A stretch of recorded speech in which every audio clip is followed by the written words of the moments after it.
Hi, I'm Joni Patry, and welcome to my YouTube channel. Today I'm going to talk about the transit of the moon, the fastest moving planet in the heavens. And we know it's actually not a planet, it's a satellite to Earth. It's a luminary, as we call it. The moon reflects the light of the sun.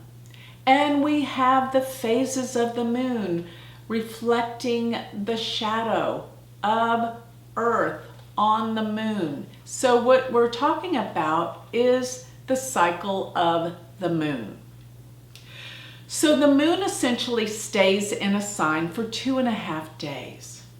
So the moon will move a degree about every 2 hours. Little more, but around that time it changes 1 degree. So in the course of 2.5 days, it will change signs. So it's very interesting to see where the moon is for daily activities in your life. What are you feeling? What are you doing? The moon is so vitally important. The moon will go through your entire chart, all 12 signs, in a month and start over. But watch how the moon, when it goes through different houses, that you're going to get a different feel. Okay? So remember, when we're talking about our charts, we're talking about our ascendant, our lagna, which is based on what time you are born. That sets up the chart.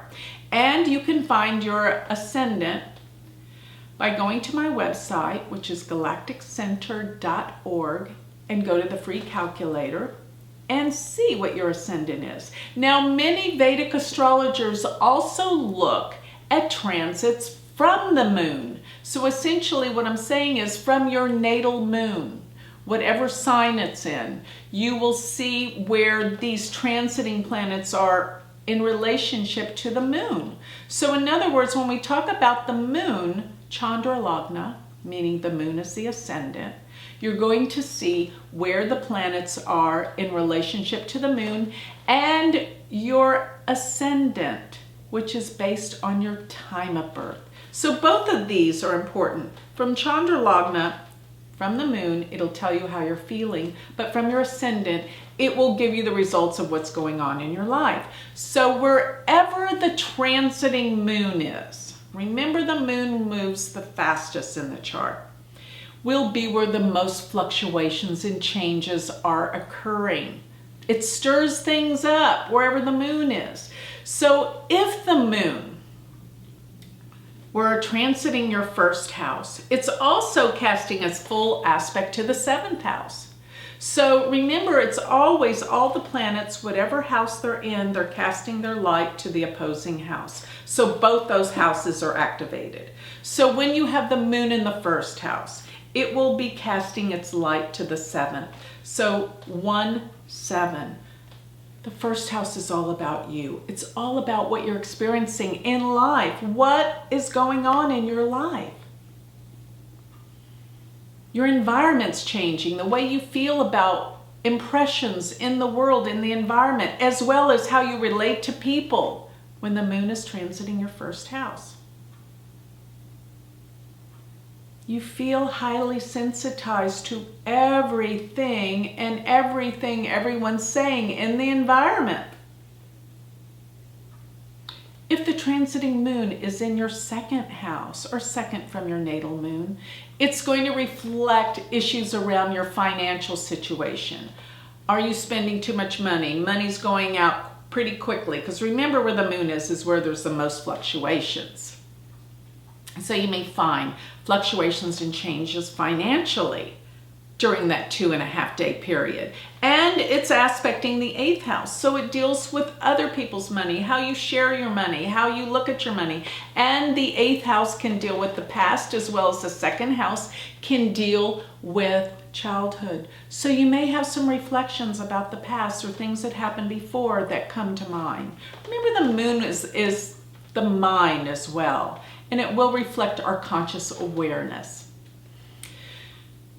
So the moon in the second house, watch what you say, because you're going to be more fluid, more talkative. Things just come out.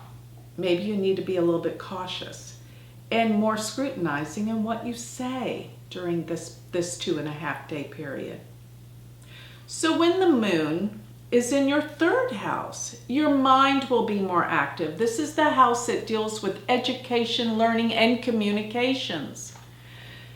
You may be more compelled to express yourself more. This is a house of expression. And your thoughts may be more fluid, more active, thinking more contemplative, but wanting to learn. Pick up that book and read. Maybe even do some journaling and writing while the moon's in your third house, or third from the moon, for this 2.5 day period. You will find that you have more connections or calls from your brothers and sisters. And while the moon is in the third house, it's casting its light to the 9th house. The 9th house also deals with your father, so you might get a call from your dad. You might feel more reflections about your father and your relationship, how he affected you. Third house also deals with the neighborhood and neighbors. So you're going to find more interaction with your neighbors. Maybe one comes over to offer you something for a talk, conversation. You run into them while you're doing the lawn. But this is all third house. But it's actually a time when you feel compelled to learn more, to open your mind more. As the moon transits your fourth house, you're going to want to stay home more. But as it casts its rays and light to the 10th house, you might be compelled to go to work, even though your heart says, I want to stay home. And the moon in the fourth house, you could get a call from your mom, or memories or recollections from the past, dealing with connections with your mother, or mothering, feeling more protective of others, wanting to spend more time alone, reflective. Or you could find it's a time you want to decorate your house, or you're starting to think about changes that you can do to the home or your property. Maybe go buy some new things for the home. Or possibly you just get more involved with renovations, things that can make the home feel different, because this is where the changes are occurring in the home. As the moon transits the fifth house, more connections with children. Your mind opens to be more creative, more insightful, expressive. And you might feel that people come to you as an advisor. People are wanting your advice. This is all fifth house. And as the moon does reflect, cast its rays and its light from the 5th to the 11th. You might find that your friends call you more, and there's something to do with friends that are connected to a better learning, your creative experiences, meeting with groups, but it's all coming together in the way of your creative experiences and expression. Your need to study more your spirituality. This is a fifth house matter as well. As the moon transits into your 6th house, you may start thinking about diet, exercise, how you can improve your life, improve yourself, improve your physical well-being. And as the moon's here, it casts its light to the 12th. This is the reflective force of the past. How you have contributed to your health today from the past, what you're going to do to change it, improve. With the moon in the 6th house, you will feel like there's changes going on more in the workplace. People you're working with, there'll be changes of their mood, changes of their temperament. It may be even a time that you decide to go find a new pet. That's a 6th house matter as well. But co-workers and employees, you will find there's a turnover and a change more during these times. The moon transiting in your 7th house, it's all about your relationships. You'll find your partner to be more moody, changeable about their ideas, their expressions, changing their mind, the direction they go. And this affects you because it is casting its rays and its light to the first house. As the moon transits into the 8th house, this is a time when you feel a little down and out. You start to reflect on some things that are not the happiest of thoughts, because the 8th house can deal with the areas that you feel humiliated, problems, obstacles, setbacks. The moon transiting the 8th house for 2.5 days. Lay low, take care of yourself. Don't start brand new projects. Wait till the moon transits into the 9th house, not the 8th house. This is a time of inner emotional reflection. Okay? It's not a time to move forward. And you will find when the moon's transiting the 8th house, your intuition and psychic ability will be at its peak. You might get impressions from the past, from people. You think of someone, they call. This is a time of psychic awareness. And as the moon transits the 8th house, since it is a house that deals with money and money that you share with others, as it sends its rays and light to the 2nd house, you realize where some of your money and expenses have been going. And you've got to create some type of changes. By the time the moon goes into the 9th house, you feel a relief. The 9th house is the house of spirituality, truth, and change, and the Father. All these things become into our mind and consciousness. You start to wonder about why we're here. What's the meaning of life?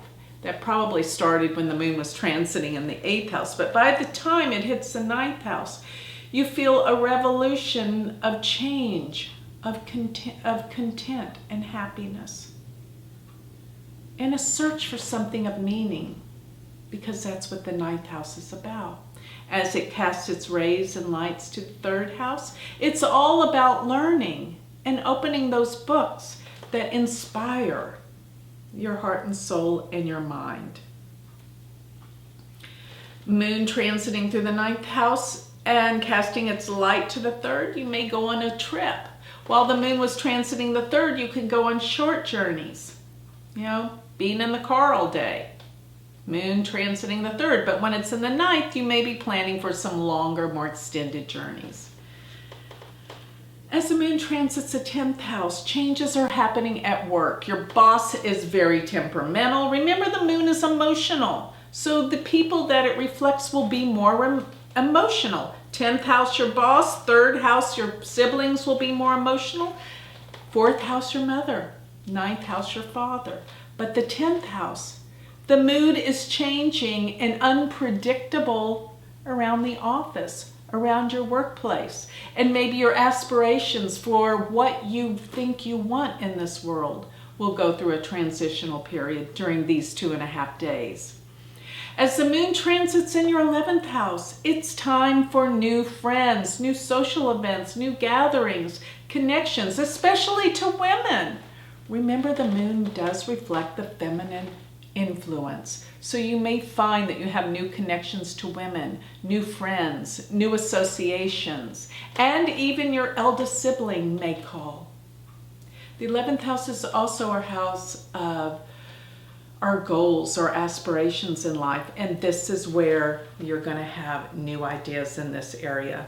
Then by the time the moon goes into the 12th house, this is a time of reflection. This is a time of rest. This is a time to really contemplate where you want to move forward to.